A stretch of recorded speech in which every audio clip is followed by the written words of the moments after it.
जय बाबा स्वामी। हिमालय का समर्पण योग भाग पहला, पेज नंबर 231। आसाम में इस ब्रह्मपुत्र नदी का बड़ा महत्व है। आसामी साहित्य में भी कविताओं में, कहानियों में इस नदी का उल्लेख मिलता है। यह नदी इतनी विशाल होगी ऐसा मैंने कभी सोचा भी नहीं था। सुबह जब नदी पर नहाने जाता तब वहाँ पर बड़े बड़े पत्थर रखे थे, उन पर बैठता था। घंटों बीत जाने के बाद भी समय का पता नहीं चलता था। मुझे रहते रहते इस नदी से लगाव सा हो गया था। इस नदी की विशेषता थी इसका प्रवाह। कभी एक जैसा वह प्रवाह स्थिर नहीं होता था। इसका प्रवाह सदैव तेज रहता था और बदलते रहता था। पानी स्वच्छ रहता था और एकदम बर्फ के समान ठंडा होता था। आसपास का वातावरण भी काफी ठंडा था। इस नदी का पाट बड़ा था, इतना बड़ा था कि दूसरा किनारा दिखता ही नहीं था। एकदम विशाल था और इतना विशाल पाट होने के बावजूद भी बहाव काफी तेज था। मैं नहाकर वापस गुरुदेव की कुटीर में चला गया। गुरुदेव की कोई निश्चित दिनचर्या नहीं थी। कभी कभी तो ध्यान ही करते रहते थे, कभी कभी बातें ही करते रहते थे। आज जब मैं पहुंचा तो गुरुदेव अपनी कुटीर में ही ध्यान कर रहे थे। मैं उन्हें देख रहा था। केले के सूखे पत्ते कमर पर बांध रखे थे। शरीर पर और कोई वस्त्र नहीं था। काया कृश और कमजोर लग रही थी। एक एक हड्डी नजर आ रही थी। मुद्रा एकदम शांत थी। इस बूढ़े शरीर के पीछे उनकी शक्तियां विद्यमान थी, जिन शक्तियों को पाने में ही इस शरीर ने अपनी ऐसी जर्जर अवस्था कर ली थी। इस कमजोर शरीर के पीछे एक शक्तिशाली आभामंडल था। मैंने जब उनकी कमजोर काया के पीछे झांकने का प्रयास किया तो एक शक्तिशाली प्रकाश का अनुभव किया। मैंने महसूस किया कि जो मैं आंखों से देख रहा हूँ वह बाहरी है। भीतरी देखने के लिए भीतर की आंख चाहिए। अचानक क्या हुआ यह पता नहीं। उनके तालु भाग से अग्नि के समान सुनहरा प्रकाश निकलने लगा और धीरे धीरे वह बढ़ता ही गया और उनके तालु भाग से निकलकर मेरे तालु भाग पर गिरने लग गया और मुझे लग रहा था मानो अमृत बरस रहा है। इस प्रकार से अमृत का अनुभव मेरे जीवन में प्रथम बार हुआ था। गुरुदेव के शब्द आकाशवाणी के समान स्पष्ट रूप से सुनाई आने लग गए। आध्यात्मिक प्रगति के क्षेत्र में पवित्र चित्त का बड़ा महत्व होता है। कोई भी बुरा नकारात्मक विचार चित्त को अपवित्र कर सकता है। एक पवित्र चित्त एक पवित्र शरीर में ही वास करता है। कमजोर शरीर चित्त को भी कमजोर करता है। चित्त का संबंध मूलाधार चक्र के साथ होता है। मूलाधार चक्र का स्थान शरीर में मूत्रद्वार व मलद्वार के बीच होता है। इस स्थान से शरीर में आई बुरे विचारों की ऊर्जा पृथ्वी तत्व में छोड़ी जा सकती है। इस चक्र का कार्य शरीर में निर्मित विजातीय तत्वों को बाहर निकालना होता है। इस चक्र का शरीर के विसर्जन संस्थान पर नियंत्रण होता है। यह चक्र शरीर का मलमूत्र और विचारों का मल भी बाहर फेंकने का कार्य करता है। यह चक्र शरीर व चित्त की शुद्धिकरण की क्रिया करते रहता है। यह एक शक्ति स्थान है। शरीर में कोई भी नई ऊर्जा ग्रहण करने के पूर्व शरीर का शुद्धिकरण अत्यंत आवश्यक है। 7 साल की सतत साधना के बाद यह चक्र शुद्ध होता है। मुझे एक एक चक्र पर 7-7 साल तक साधना करनी पड़ी है। मेरे जीवन के 49 साल केवल चक्र शुद्धि करने में ही लगे हैं। यह सामान्य आदमी का कार्य नहीं है। जिसमें लगन हो और आध्यात्मिक प्रगति यही जीवन का एकमात्र उद्देश्य हो, वही इस साधना में सफलता पा सकता है। गुरुदेव बता रहे थे और मेरे मूलाधार चक्र में मुझे कुछ स्पंदन सा महसूस होने लग गया। अचानक लगा कि मेरे शरीर का तापमान बढ़ गया है। मैं बैठा था और मुझे आभास हुआ कि मैं अंगारों पर बैठा हूँ। इतनी गर्मी हो रही थी, लेकिन उठने की भी इच्छा नहीं हो रही थी। बड़ी विचित्र स्थिति थी। धीरे धीरे वह स्पंदन चक्र के समान घूमने लग गया और लगा उस मूलाधार चक्र के स्थान से गर्मी पृथ्वी में जा रही हो। और फिर मुझे भी ध्यान लग गया। जब ध्यान से उठा तो देखा काफ़ी समय हो गया था। गुरुदेव आग जलाने के लिए कुछ लकड़ियाँ लगा रहे थे। मैं भी उन्हें मदद करने लग गया। गुरुदेव ने कहना प्रारंभ किया, मेरे भीतर सतत साधना से कई अज्ञात देव शक्तियाँ विकसित हो गई है। अब मैं बूढ़ा हो गया हूँ और ये प्राप्त शक्तियाँ मेरे कुछ काम की नहीं है। मैंने मेरे जीवन का उद्देश्य प्राप्त कर लिया है और साधना के कार्यकाल में ये भीतर की शक्तियाँ विकसित हो गई है। हमारे शरीर में कई देव शक्तियाँ हैं, कई सकारात्मक शक्तियाँ होती है, पर जब तक हमारा चित्त बाहर होता है वे विकसित ही नहीं होती है। प्रत्येक मनुष्य में नर से नारायण बनने की संभावना होती है। यह अवसर सबको समान रूप से उपलब्ध होता है। जब हम ध्यान करते हैं तभी हमारा चित्त भीतर की ओर जाता है, और जब भीतर की ओर जाता है तभी वे शक्तियाँ एक एक करके बाहर आने लगती है। उन सब शक्तियों को विकसित करने के लिए एक जन्म कम मालूम होता है। यह तो आध्यात्मिक उत्क्रांति की प्रक्रिया होती है। सब धीरे धीरे होता है। मैं चाहता हूँ जहाँ तक मैं पहुँचा हूँ उसके आगे मैं तुम्हारे माध्यम से आगे बढ़ूँ, ताकि तुम्हारे माध्यम से मैं उस उच्च शिखर तक पहुँच सकूँ, जहाँ पहुँचने के बाद पाने के लिए कुछ बाकी नहीं है। मैं मेरे जीवन में जीवन कम पड़ने से उस स्थान तक नहीं पहुँच सका, लेकिन मेरी इच्छा है तुम उस स्थान के शिखर तक पहुँचो। क्या तुम मेरी इस अंतिम इच्छा को पूर्ण करोगे? मैंने भावुक होकर जवाब दिया, गुरुदेव, आप किस उच्च शिखर पर पहुंचने की बात कर रहे हैं यह मैं समझ नहीं पा रहा हूँ, लेकिन आप मुझे उस स्थान पर पहुंचाना चाहते हैं जहां आप नहीं पहुंच पाए। मैं चाहता हूँ मेरा मैं यहीं गिर जाए और आप उच्च शिखर तक पहुँचे, और आपका नहीं, मेरे मैं का जीवन समाप्त हो जाए। आशीर्वाद दीजिए गुरुदेव कि मैं आज से मैं नहीं, आप बनकर ही जीऊँ। आज मैं मेरा सारा अस्तित्व ही आपके चरणों पर समर्पित कर रहा हूँ। आज से मेरी प्रत्येक सांस आपकी इच्छानुसार ली जाए।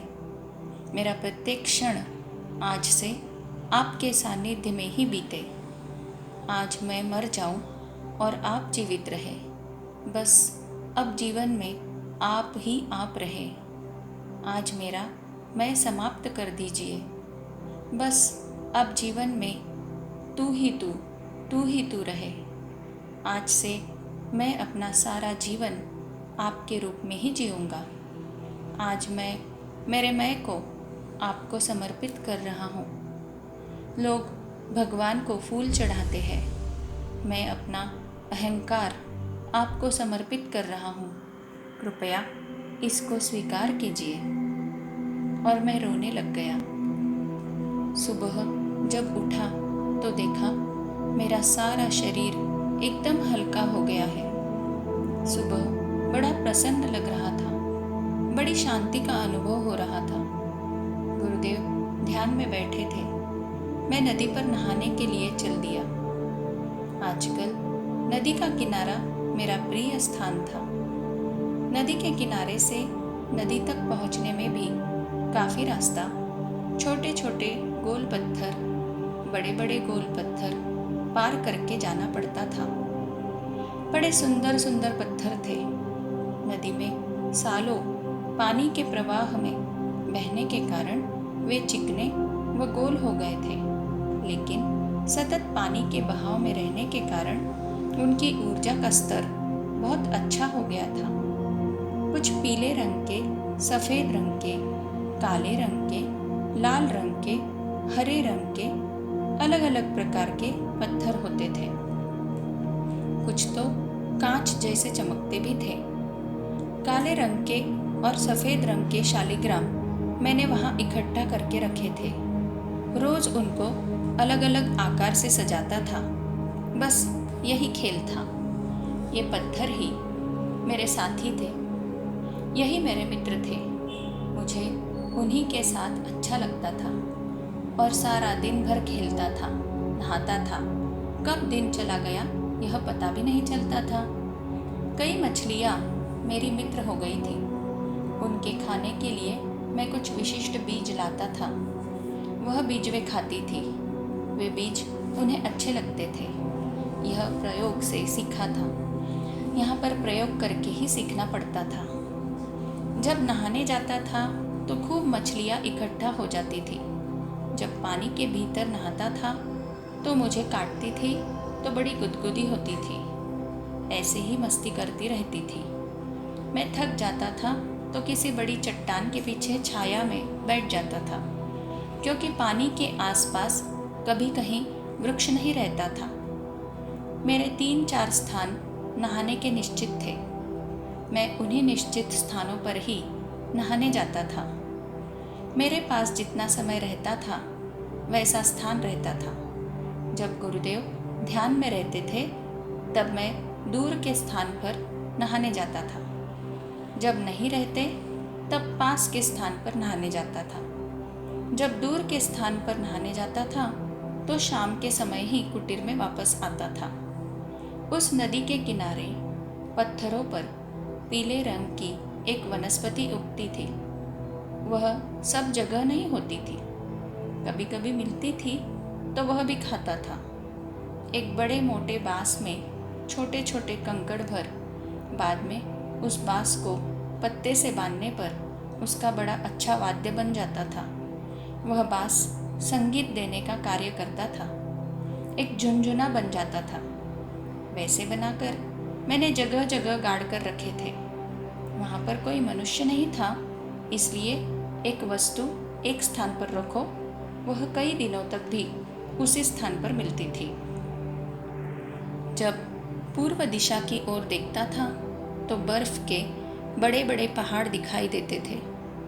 दोपहर के समय उनकी बर्फ चमकती थी, जो इतनी तेज होती थी कि देखा नहीं जा सकता था। नदी में मछलियों के साथ साथ केकड़े भी थे, जो कभी कभी ही दिखते थे। काली रंग की मछलियाँ ही अधिक होती थी।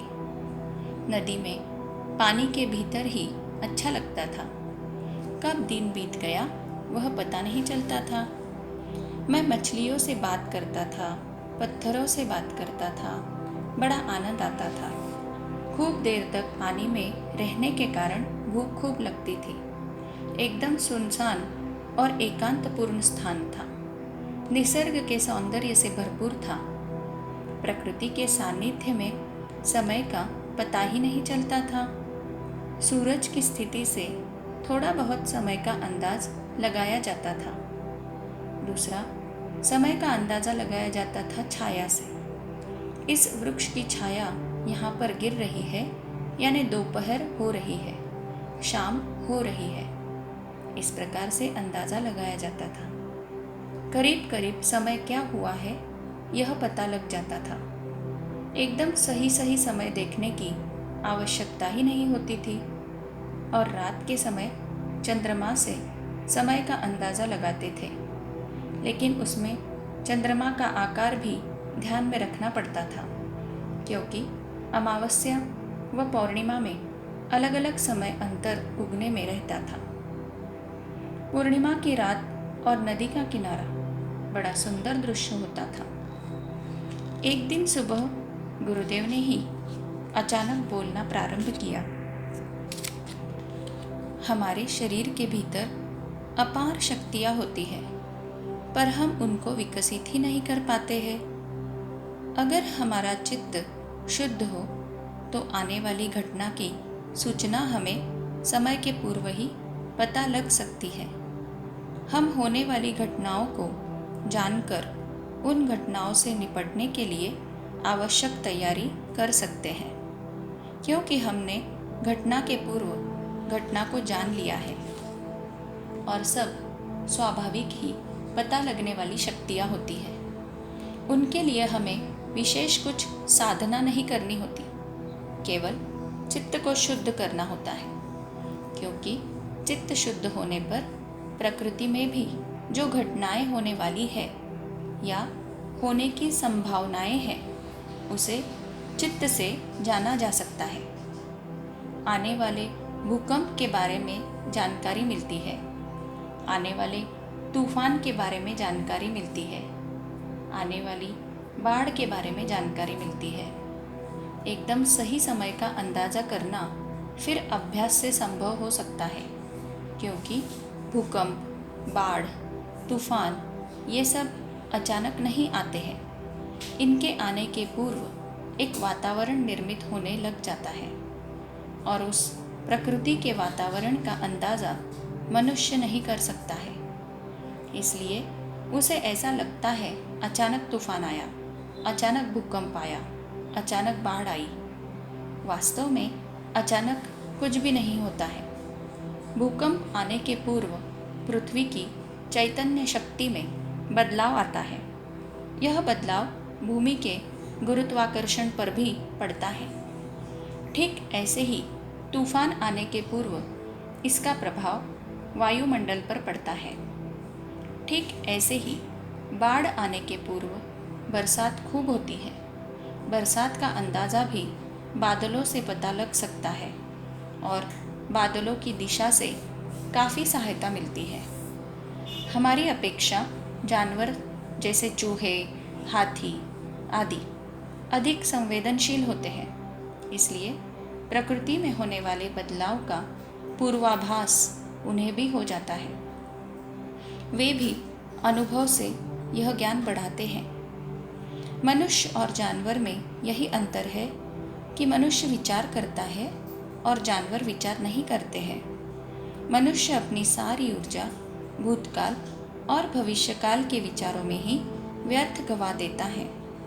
इसलिए ध्यान वह स्थिति है जिस स्थिति में मनुष्य अपनी ऊर्जा को खर्च होने से बचाता है और उसका उपयोग अपने भीतर की सुषुप्त पड़ी शक्तियों को जगाने में करता है। कुंडलिनी शक्ति भी एक ऐसी ही शक्ति है जो मनुष्य के शरीर में होती है, पर मनुष्य को उस शक्ति का एहसास नहीं होता है और यही परमात्मा की शक्ति होती है। इस शक्ति के जागृत हो जाने के बाद मनुष्य के भीतर की सभी शक्तियाँ जागृत होना प्रारंभ हो जाती है। या हम यह भी कह सकते हैं कि मनुष्य के भीतर की शक्तियों की जन्मदात्री यह कुंडलिनी शक्ति है। यह परमात्मा की शक्ति है। जब तक परमात्मा का सानिध्य न मिल जाए यह जागृत नहीं होती है। यह शक्ति अपने साथ के अनेक शक्तियों को साथ लेकर चलती है, इसलिए यह परमात्मा की सामूहिकता में ही जागृत होती है। इसे जागृत किया नहीं जा सकता है।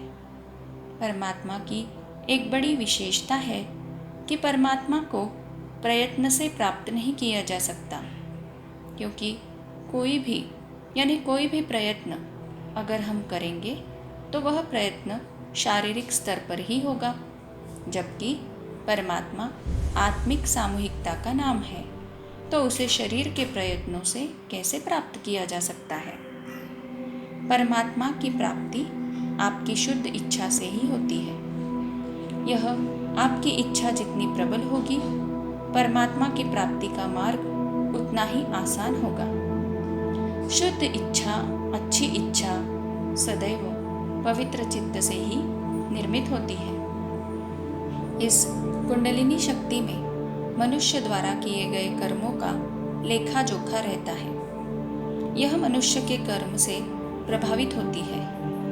कई बार कोई निर्माण किया जाता है तो निर्माण के दोष उस निर्मित वस्तु में आ ही जाते हैं। ठीक इसी प्रकार से मनुष्य के जन्म के समय, मनुष्य के शरीर का निर्माण होते समय कुछ दोष अपने माँ और बाप के संस्कारों और विचारों के कारण आ ही जाते हैं। इसलिए ये शारीरिक दोष दूर हुए बिना आत्मा की प्रगति नहीं हो सकती है।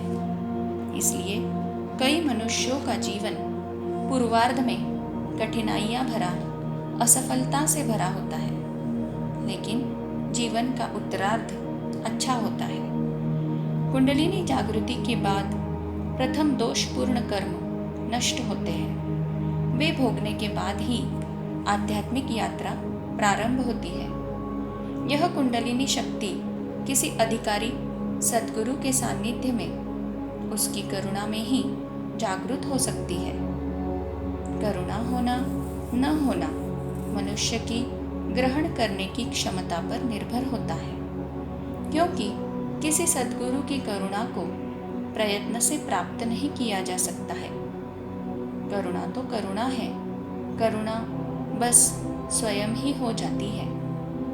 तुम्हारी पाने की इच्छा से भी प्रबल तुम्हारी देने की इच्छा है, और इसी कारण लाखों आत्माओं की सामूहिक इच्छा तुम्हारे भीतर स्वयं ही निर्मित हो गई है, और इसी कारण तुम्हारी ग्रहण करने की क्षमता ही आम मनुष्य से लाखों गुना अधिक है।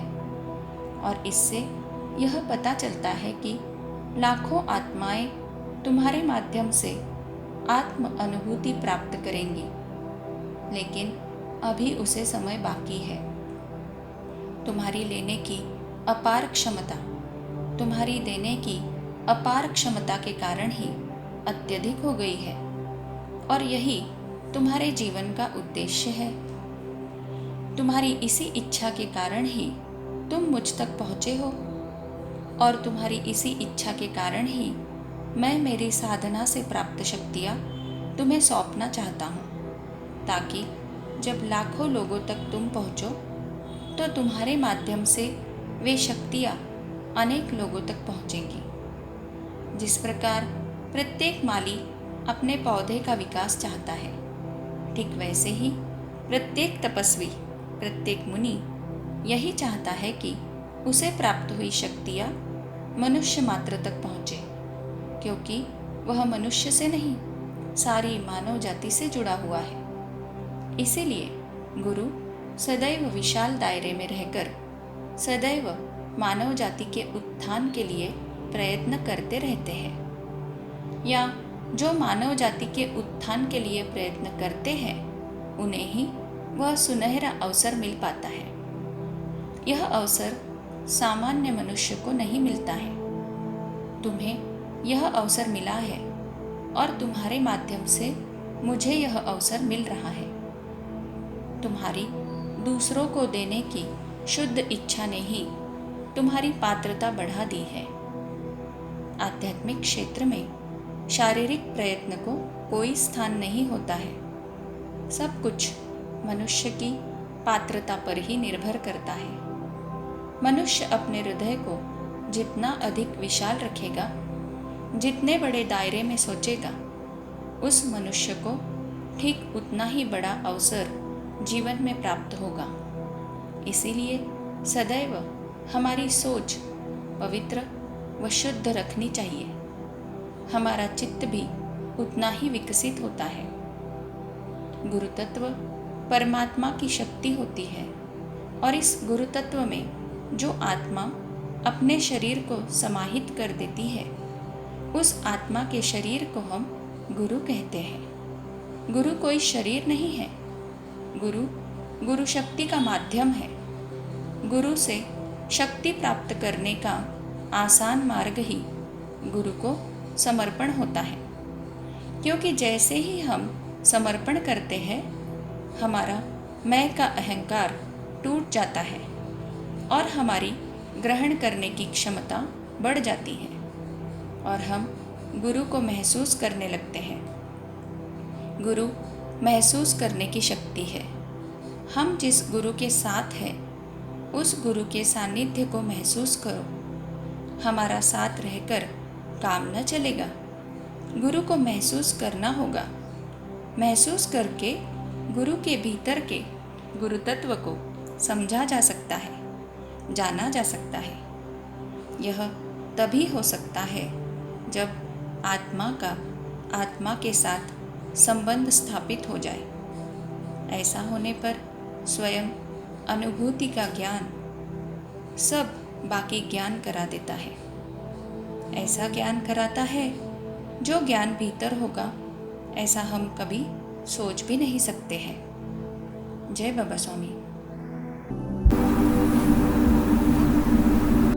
नमो नमः शिव कृपानंद स्वामी नमो नमः बाबा स्वामी नमो नमः शिव कृपानंद स्वामी नमो नमः बाबा स्वामी नमो नमः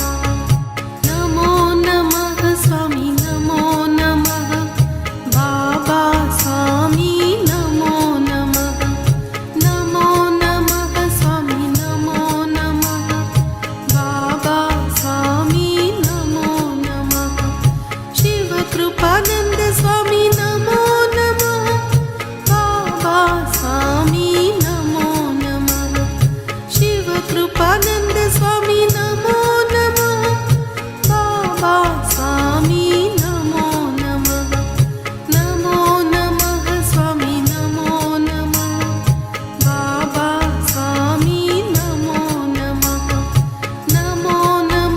स्वामी नमो नमः बाबा स्वामी नमो नमः शिव कृपानंद स्वामी नमो नमः बाबा स्वामी नमो नमः शिव कृपानंद स्वामी नमो नमः बाबा स्वामी नमो नमः शिव कृपानंद स्वामी नमो नमः बाबा स्वामी नमो नमः शिव कृपानंद स्वामी नमो नमः बाबा स्वामी नमो नमः स्वामी नमो नमः बाबा स्वामी नमो नमः स्वामी नमो नमः बाबा स्वामी नमो नमः शिव कृपानंद स्वामी नमो नमः बाबा स्वामी नमो।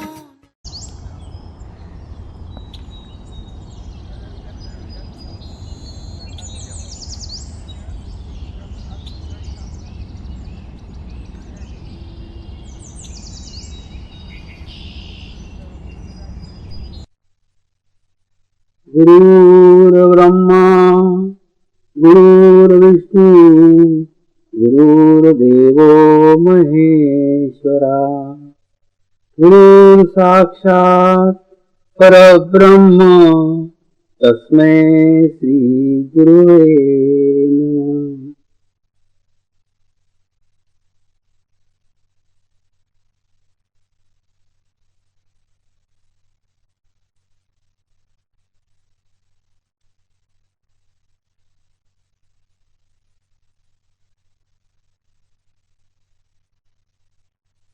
मेरे साथ ध्यान की शुरुआत करेंगे।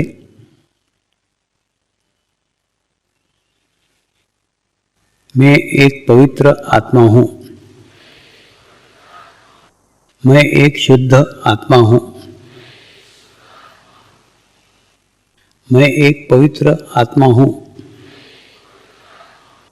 मैं एक शुद्ध आत्मा हूं। मैं एक पवित्र आत्मा हूं। मैं एक शुद्ध आत्मा हूं। गुरु मंत्र का उच्चारण करेंगे।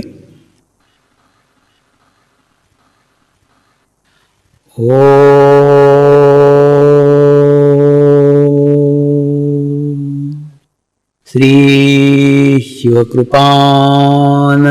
स्वामी नमो नमः। ओम श्री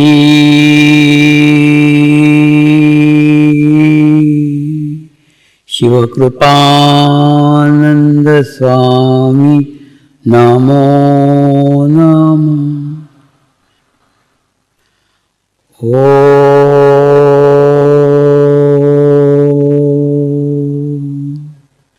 श्री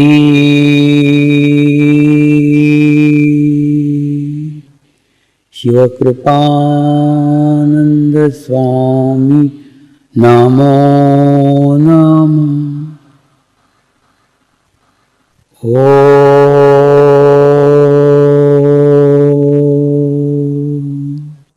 श्री शिवकृपानंद स्वामी नमो नमः। ओम श्री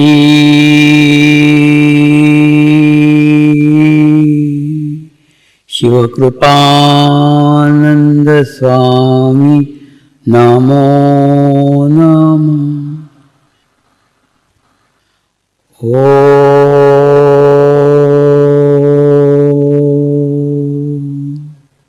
श्री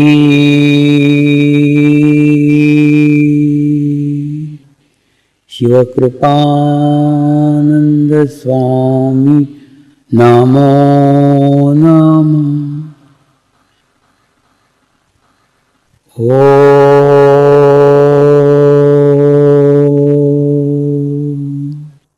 श्री शिवकृपानंद स्वामी नमो नमः। ओम श्री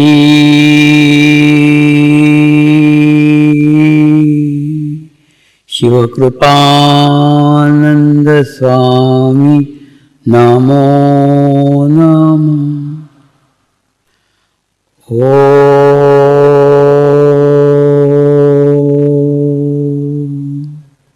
श्री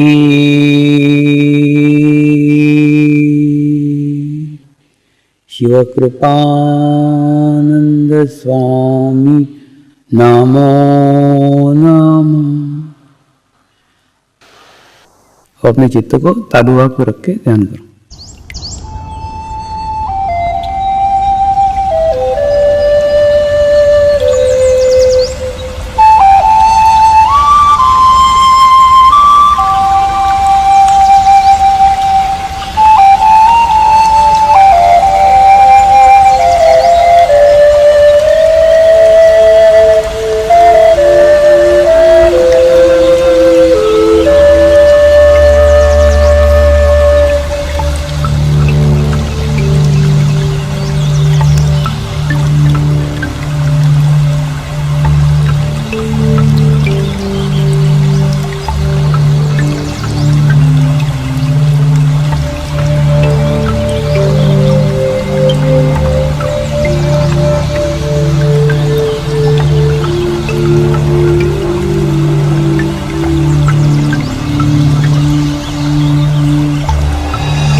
प्रार्थना करेंगे, हे परमात्मा, हम सभी पवित्र आत्माएं आपको हृदय से प्रार्थना करते हैं कि सारे विश्व में शांति हो, सारे विश्व के आत्माओं की आध्यात्मिक उन्नति हो एवं सर्वांगीण उन्नति हो। यही हम सब आत्माओं की शुद्ध इच्छा है। नमस्कार करेंगे। पूर्ण भाव के साथ प्रार्थना करेंगे। हे परमात्मा, हम सभी आत्माएं पूर्ण भाव के साथ प्रार्थना करते हैं कि महाराष्ट्र में स्वयं गुरु शक्तियों का आगमन श्री गुरु शक्ति धाम के माध्यम से हो।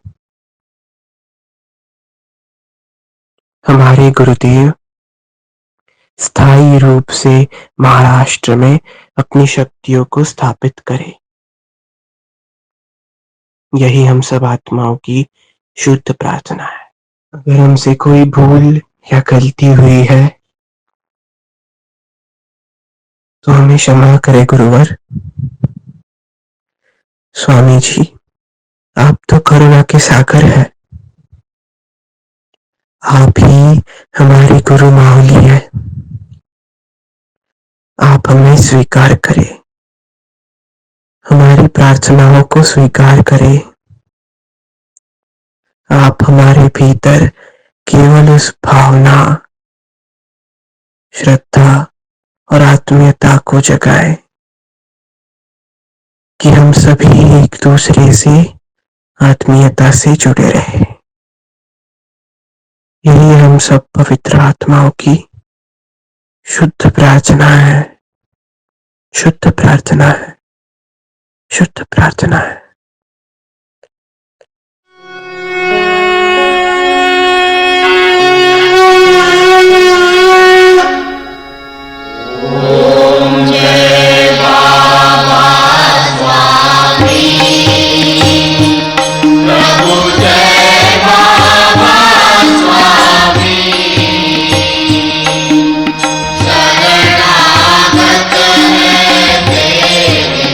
शरणागत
शांति पाठ करेंगे।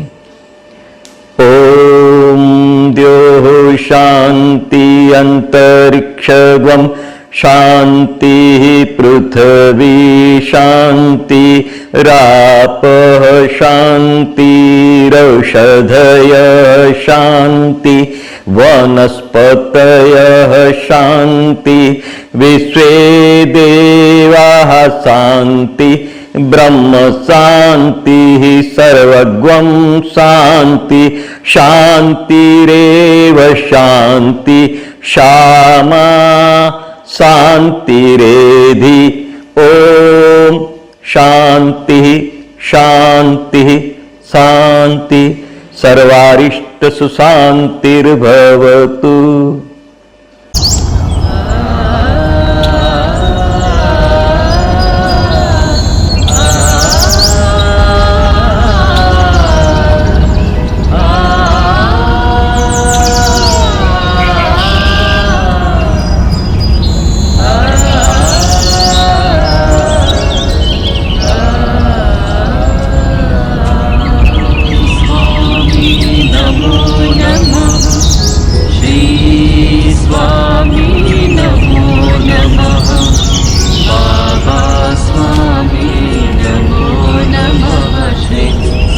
सद्गुरु स्वामी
नमो नमः। ॐ स्वामी नमो नमः। श्री स्वामी नमो नमः। बाबा स्वामी नमो नमः। श्री सद्गुरु स्वामी नमो नमः। ॐ स्वामी नमो नमः।